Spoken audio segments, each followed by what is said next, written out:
Tropical Typhoon, Chairman TV. Weather update. Helping homeless people. Please subscribe.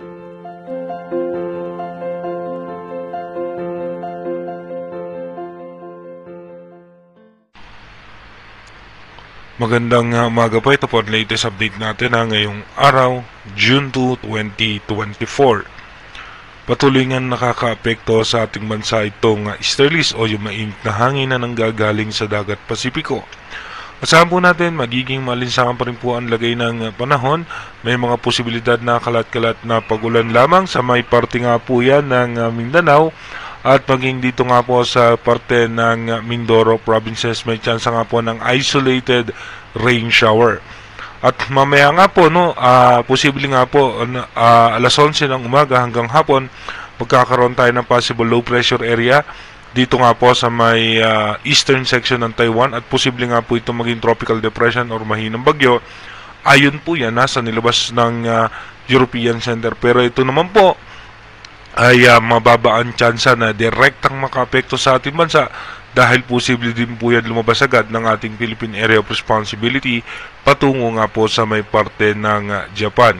Asahan nga po natin mamayang hapon may tsansa ng pagulan sa parte ng Northern Luzon at extreme Northern Luzon.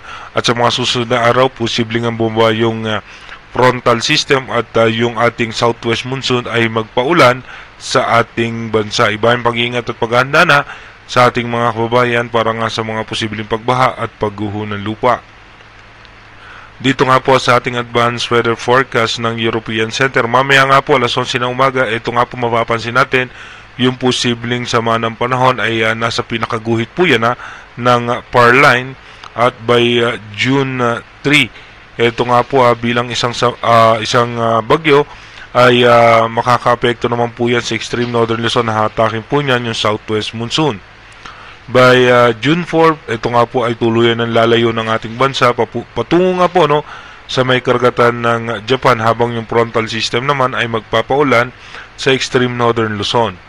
By June 5 naman po makakaranas po tayo ng mga isolated rain shower at magkakaroon ng low pressure area sa parte ng China na posibleng hatakin nga yung southwest monsoon.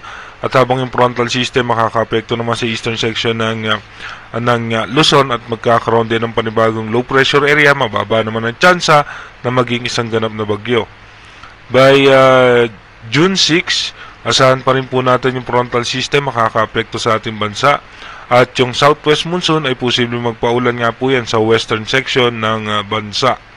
By June 7, asahan nga po natin magkakaroon na naman ng mga panibagong sama ng panahon pero ito po ay nasa labas ng Philippine Area of Responsibility. Southwest monsoon makaka-apekto sa western section ng bansa. Pagdating naman ng June 8, asahan natin na may mga posibilidad na ng mga pag-ulan, lalong-lalo na sa parte ng Palawan, western section ng Luzon.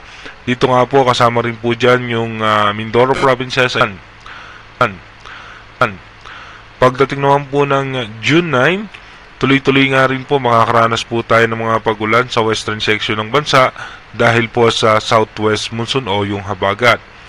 By June 10 naman, ganun pa rin po asahan natin na maapektuhan po tayo ng southwest monsoon at magkakaroon po tayo ng mga tsansa ng pagulan. Pagdating naman po ng June 11, dito naman po mapapansin natin may mga tsansa ng pagulan sa Northern Luzon at extreme Northern Luzon. At nagkakaroon nga po ng mga local system kung saan nga nagbabanggaan itong dalawang hangin. Kaya mas hahatakin po niyan yung southwest monsoon o yung habagat.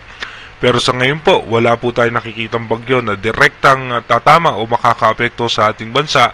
Pero again, inuulit natin yung ating advanced weather forecast is possible scenario pa lamang po yan. Malaki pa rin po ang tsansa na magbago yan. Kaya manatili tayong tumutok sa ating advanced weather forecast para malaman natin yung mga posibleng sama ng panahon na makakaapekto sa ating bansa. Mag-iingat po tayo palagi. God bless po sa ating lahat.